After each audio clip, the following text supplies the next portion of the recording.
Hi everyone, I'm delighted to be here. It's a great honor and a great pleasure. I'd actually never been to the Basque Country before, so I'm excited to discover it in the next few days. I want to thank Yone and Nayara and the Arantzazula Lab for inviting me. I also wanted to take 1 minute to reflect about the architecture of this place because it's so stunning. And I work on democratic innovations, and I've been to many places in the world where, activists, theorists work on these things.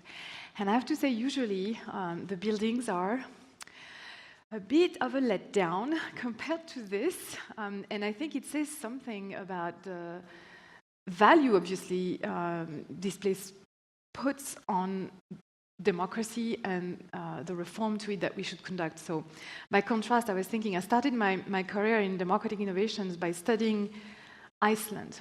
So the constitutional process in Iceland in 2012 that had a lot of innovative aspects, including crowdsourcing, the writing of the new constitution to the public.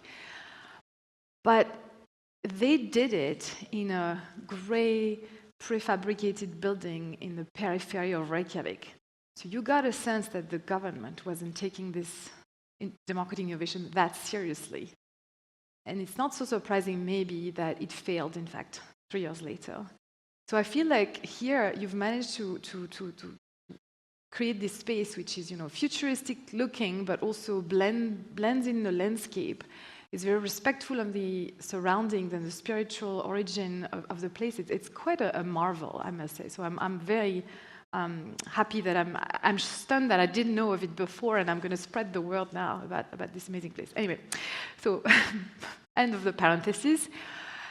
So I could have talked about citizens' assemblies. It's been sort of my obsession in the last few years, but I was told by the organizers that you wanted something a bit more high level.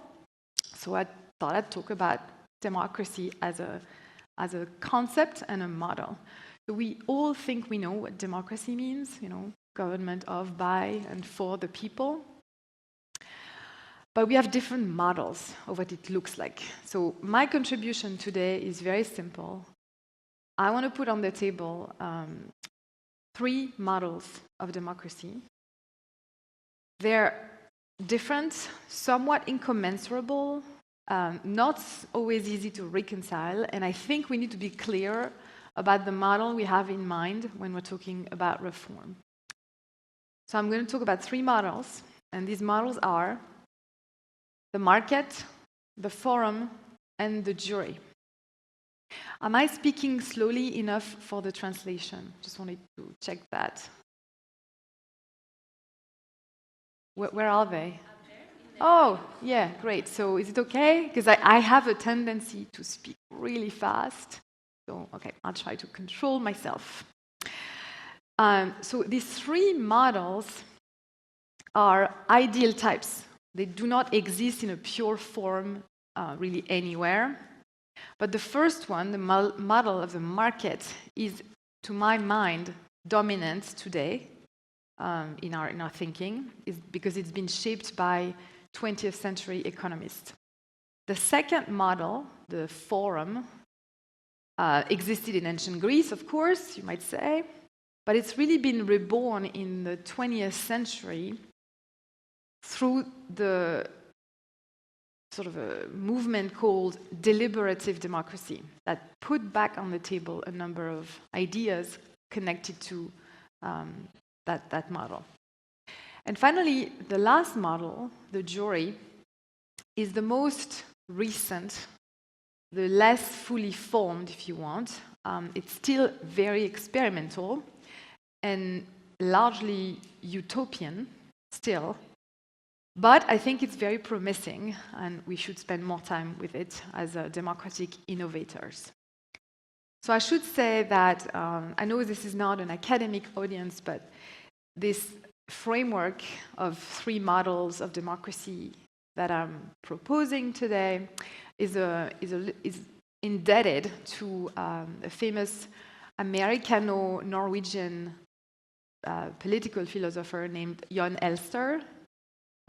He wrote a very famous article a long time ago, in 1989, called The Market and the Forum, three varieties of political theory. So he was my mentor, very influential on my thinking, so I'm sort of like continuing his model thinking, if you want, by adding that third category of the jury. Okay, so what I'm going to do, I'm going to first talk about each of these models, the market model, the forum model, and the jury model. And then I'm going to talk about how we might want to combine those models as we reform our political institutions, our practices. And finally, I'll talk a little bit about how we translate that thinking from politics to the economy. Because to me, it seems that you cannot really separate so neatly the two domains, and you cannot really have a meaningful democracy in a political sphere if you don't have a sort of meaningful democracy in the economic sphere as well. And of course, I mean, I say this here, the birthplace of Mondragon, and so I want to talk a little bit about that as well. Okay, so let me turn to the first model, the market model. I trace it to the economist Schumpeter, who wrote Capitalism, Socialism, and Democracy in 1940. And he was not a real friend of democracy. He was quite skeptical of that regime form. And for him, democracy was simply a system of governance where elites compete through elections for the right to rule the rest of the populace. It's a very minimalist, conservative model. Doesn't mention anything like the popular will or popular sovereignty. These are two abstract concept fictions, according to Schumpeter. It doesn't also care that much about the core ideal of egalitarianism, except in its most simple expression, which is the vote. So democracy is reduced to a method of elite selection in which people are granted one vote each to contribute to the selection of elite. And in the background of that, you have the market as the ideal model. And that leads to, so it's like in the market, consumers pick and choose the product they want. And this is the same in politics. You pick and choose the candidate you want. So the view of the citizen embodied in this, entrenched in this model is that of a mere voter that votes his or her self-interest relatively narrowly construed. Voters shop around for the best representative, again, like a consumer in a supermarket.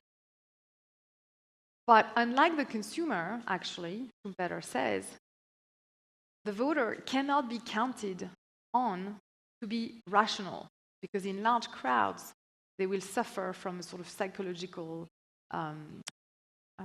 delusion. So it's actually, groupthink is dangerous in politics. So all in all, democracy for Schumpeter is ruled by elected elites who know better. They're more informed, they're more rational, they're smarter on the whole, but it's tempered by the popular element of majority rule. Then you almost wonder, like, why does he even want majority rule? Why doesn't he want a pure sort of elite rule if they're so much better? Well, he does want that because you need some random shock to the system introduced by periodic elections to keep elites on their toes, to make sure they don't turn into an oppressive group, right? So it's very, very minimalistic definition of democracy where people intervene just like, coin flips to just inject some uncertainty in who's going to rule and make sure the elites do not abuse their power. That vision of democracy has been formalized by another economist named Anthony Downs, who wrote in 1957 a book called An Economic Theory of Democracy. And it's even more along the lines of a market analogy, right? So I will spare you the details because I don't think I need to go into much more of the a more formalistic and economistic approach, but basically the citizen is really reduced to a passive consumer.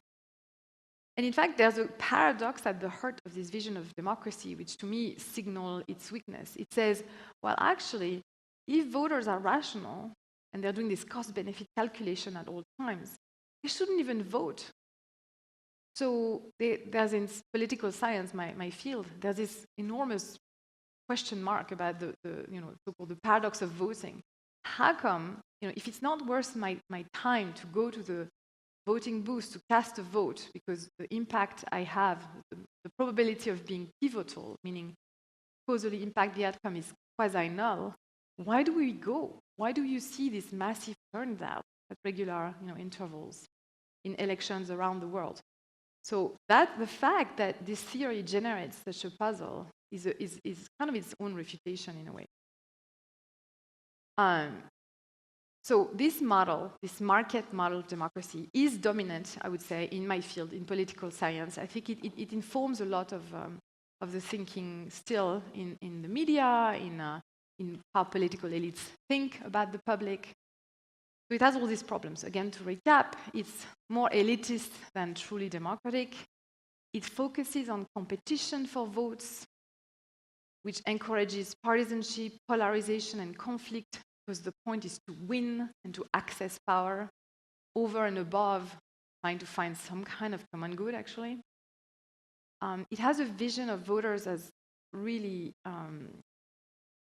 reductionist. I mean, their preferences are given once and for all, static, narrowly construed, etc., etc. And there's no room for any idea of the common good, which is dismissed as a fantasy. And in fact, Jan Elster made that sort of a specific critique of the model that to this day is, I think, probably the best one. He says, the objection to the political view underlying the market view is that it embodies a confusion between the kind of behavior that is appropriate in the marketplace and that which is appropriate in the forum. The notion of consumer sovereignty is acceptable because the consumer chooses between courses of action that differ only in the way they affect him. When you choose a car, a brand of car mostly affects you. In political choice situations, however, the citizen is asked to express his preferences over states that also differ in the way in which they affect other people. So that's why it's not enough to have this market view. Like, we need, because my choice in the political sphere affects all of us, we want more. We want people to justify their choices and their vote to each other. So that leads Elster to defend, or at least articulate this vision of democracy as a forum, which is the second model. So democracy as a forum is a vision which, again, you could trace back to ancient Greece, but in the modern time, you can trace it back to a moment in the 1990s where various political theorists, including Jan Elster, but perhaps even more prominently in that case, Josh Cohen, Jürgen Habermas, Carlos Nino in Argentina, Joseph Besset, tried to theorize this alternative to the market view. What they called it at the time the aggregative view, the view that you just aggregate votes. And this forum model that they put forward, they call it deliberative democracy. It's this idea that laws and policies that bind us, they make you wear a seatbelt, they make you pay taxes, they need to be justified. We cannot just count votes and go with the majority rule. That's just not enough. We need to explain to each other why we're doing this. Why am I forcing you to wear a seatbelt? Why am I making you pay taxes? Why, all these things that are quite constraining. So on that view of deliberative of democracy as a forum, our individual preferences need to be transformed through deliberation, or at least expressed and justified through deliberation. And you see, in fact, a subtle shift in the description of what's going on from the vocabulary of preferences, which is very economistic, to the vocabulary of judgment. Now we're talking about a judgment that is moral, political, about something, which is the common good. So the common good re-emerges in that vision. And another way to say all of this is to say that the concept of legitimacy in politics is no longer reduced to, well, whichever policy has the more votes. Now, legitimacy demands that the law has been passed through this deliberative process, so that the laws are legitimate only to the extent that they're the result of a deliberation among all the members of the community on equal ground. And what is deliberation? It is what it sounds like. It's an exchange of reasons, arguments, and justification. The concept has expanded a bit actually over the years. It also includes storytelling, narratives, information, a bunch of things. But all in all, it's basically an exchange of justification. And my intervention in that debate, because I'm also a deliberative Democrat, is that I say, look, it's really, really good for all the reasons we just said to have deliberation in a democracy. But it's also good because when you go through that process of exchanging arguments for and against particular policy, you make it more likely that you're going to end up with a good policy. So it's the epistemic argument for deliberation. Okay, the problem of that second model, though, is that unlike voting, which you can do on a massive scale, right? You cannot do deliberation on a massive scale. Very hard to have a constructive exchange among more than maybe a few hundred people. That's why parliaments are actually quite small, if you think about it. I think the biggest one is the Italian parliament with 1,000 parliamentarians. And it's unclear whether they actually deliberate much. So then, what deliberative Democrats have done is they've tried to go around the problem by designing this, envisioning this two-track system. It's the famous Habermasian model of the two-track public sphere. It's a little technical, but basically all it says is that at the center of the community, you have a group of people who are representatives to which we delegate the deliberative task, and they decide based on the set of arguments they have. And then around them, you have a bigger circle, which is the rest of us who are not in power, who are not representatives. And we deliberate, but in a much more metaphorical way, in the sense that we don't talk all of us to each of us, right? Because it's not feasible. But we have these everyday conversations, as Jean Mansbridge would put it, with our neighbor, at the dinner table, in coffee shops. Even we have inner deliberations when we read the news, weighing the pros and cons of what the left says, what the right says.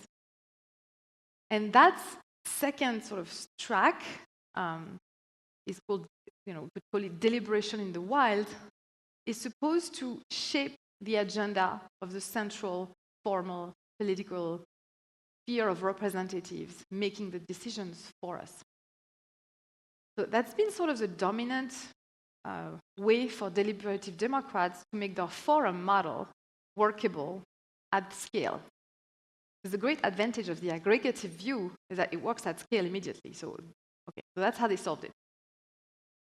So on that model of the forum, the citizen is no longer just a consumer, he's a reasoner, a talker.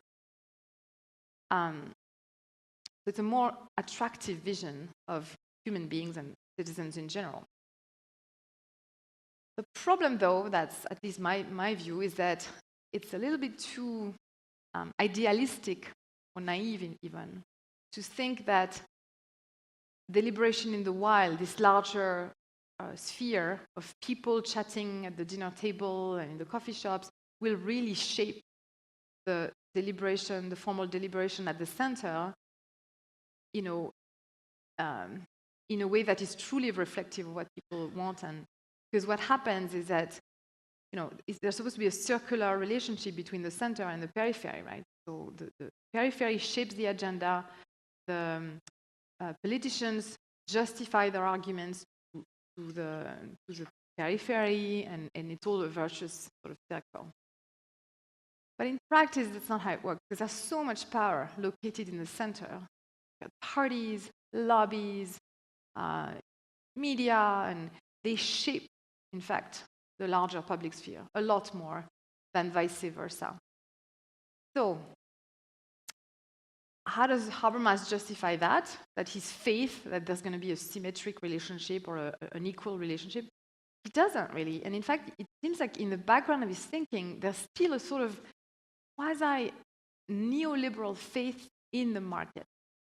But here it's a market of ideas, meaning he thinks that, well, if we all talk to each other and our neighbors and our at the coffee shop again, somehow the better ideas will bubble up and they will shape this will miraculously sort of get inside the formal sphere of political decision making. So there's a bit of the market still in that model. So that's why I think it's time to turn to a third model, what I call the jury model, which is a view that has emerged in recent years among deliberative Democrats frustrated by the elitism of the forum as we know it, by the elitism of existing parliaments, as well as their actually relatively non-deliberative nature. Because if you go to parliament and you witness the debate, it's actually not people sincerely engaged in listening to each other, weighing pros and cons. Much more people posturing, and signaling, and not necessarily manipulating the truth, but definitely showing only the side that benefits their partisan view. So how do we move from that unsatisfactory model, something that looks more like a true deliberation? Well, myself and many others in that space propose to rethink the site where this deliberation takes place as jury-like. So it's like a body of randomly selected citizens rather than elected ones. So that's where the citizens' assemblies I said I wouldn't talk about come in, after all. So where does this idea come from? It comes from Robert Dahl, a political scientist from Yale, actually, who coined the phrase mini-populace in his book, Democracy and Its Critics, in 1989. It also comes from the work of political communication theorist Jim Fishkin at Stanford. He created these deliberative polls that are micro samples of the population. But it also borrows from a tradition that goes back all the way to Aristotle and Condorcet.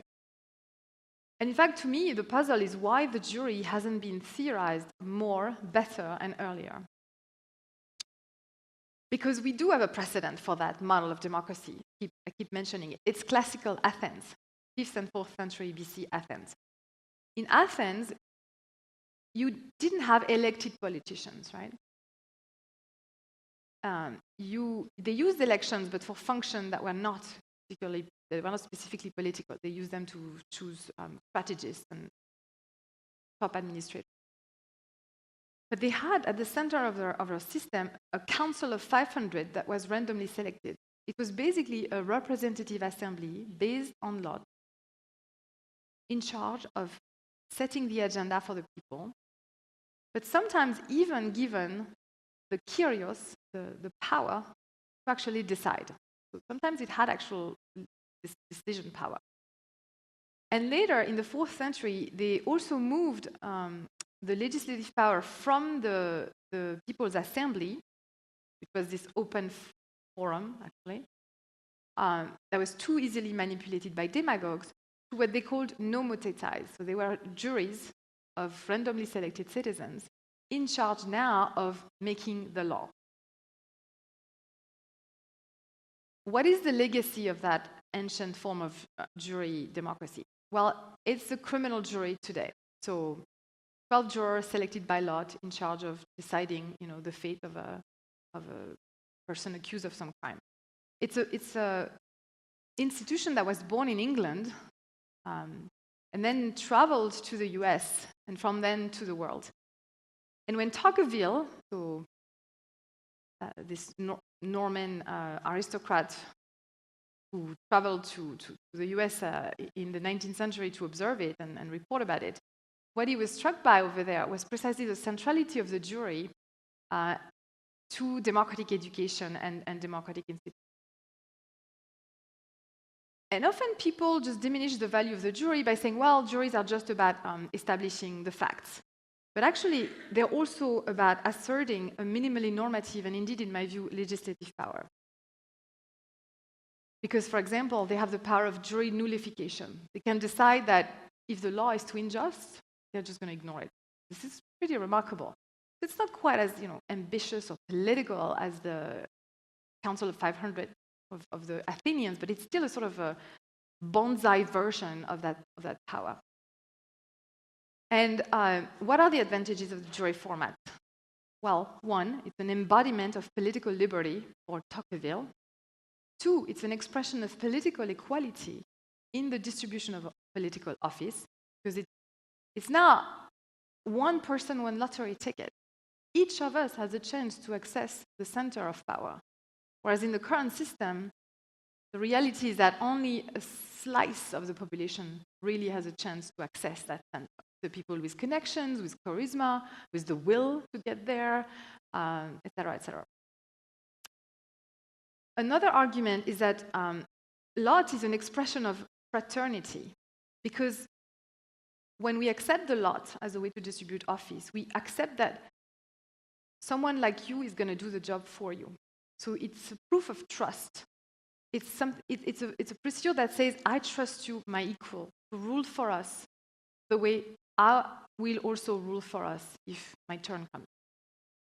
Plus, I would say, in my own work, I've tried to show that it has epistemic advantages. It helps bring out more ideas and more arguments in the deliberation when you sample from the whole population as opposed to a slice of it. And finally, it has anti-corruption benefits, because when you rotate decision makers, regularly, you prevent the concentration of power and the capture that usually follows this concentration of power. Okay, so now this was the jury model. It exists already in a sort of somewhat diluted form in the citizens' assemblies that have been tried around the world. The citizen jury in that format plays the role of an advisor, or if you're more cynical, the role of a glorified focus group.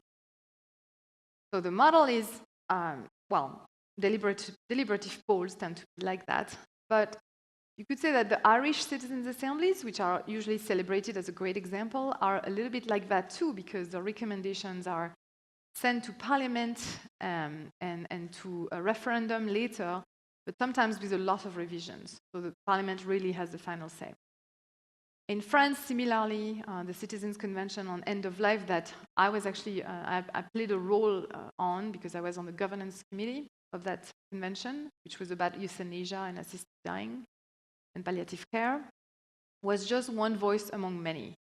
I'm not convinced we ended up having a lot of impact. You also have, in the corporate world, actually, an effort to try these methods. So Meta, former Facebook, gathered 6,000 randomly selected people from their user base to deliberate about cyberbullying in the metaverse. An interesting format, an interesting concept.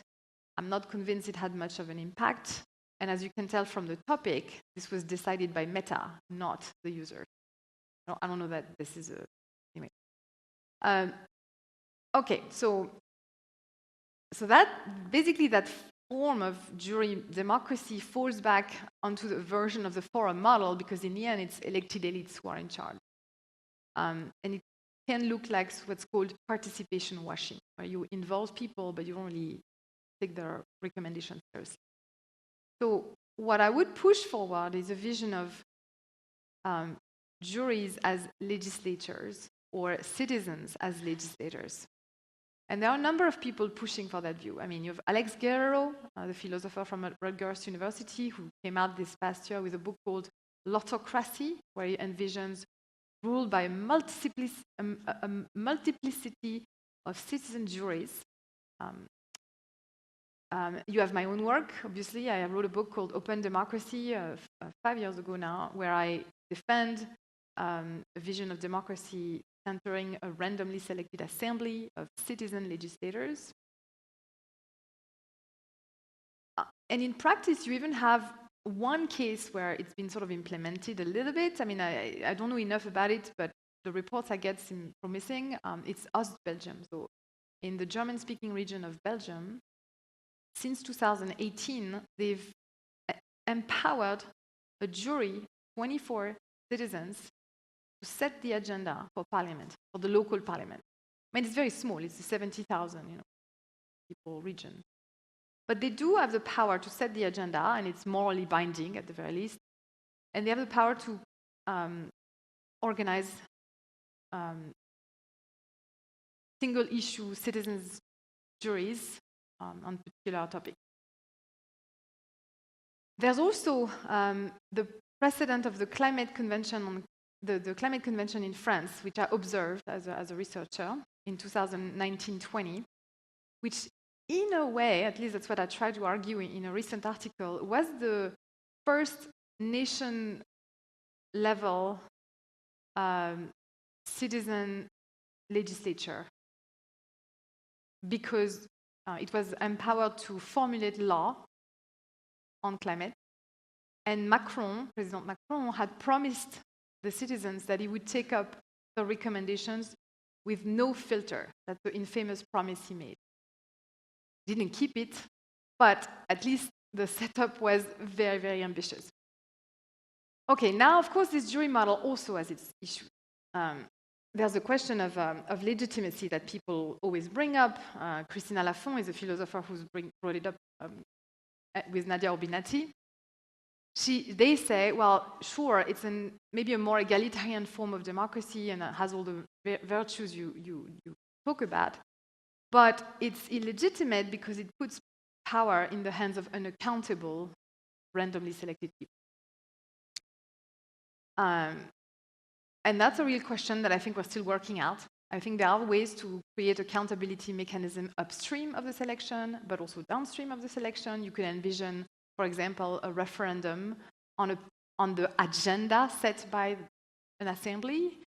And then once that agenda is validated, you could let them actually legislate in peace without necessarily having to have a referendum on every single law. But it's definitely an issue. And then there's a question of plausibility. How do we get from here to there? What happens to parties in an electionless system? And I don't have the answer. That's basically the short answer. Okay, so now that we have those three models, I hope they are sufficiently clear. The question is, how do we articulate them? And again, I don't really have the answer. My sense is that we need to experiment, and that's why labs like this exist. Think up ways of articulating these things. People have put forward bicameral systems, visions for bicameral systems. So you would have for example, John Gastill and Eric Olin Wright in Legislature by Lot had a vision for an elected assembly complemented by a citizens' assembly that would act as a veto player. So they could at least stop the worst of electoral legislation. But in practice, it's true that the articulation is very difficult and would probably require constitutional reforms. And in my experience, I must say, it's not been, I just brought up the Belgian case, but the reality is that in practice, the people in power resist very much the intrusion of these new political actors. In France, it's been the case. The first convention on climate was very ambitious. The second one was tamed. And the third one, which is happening right now, in my view, is completely domesticated. it's just one voice among many. It's a focus group.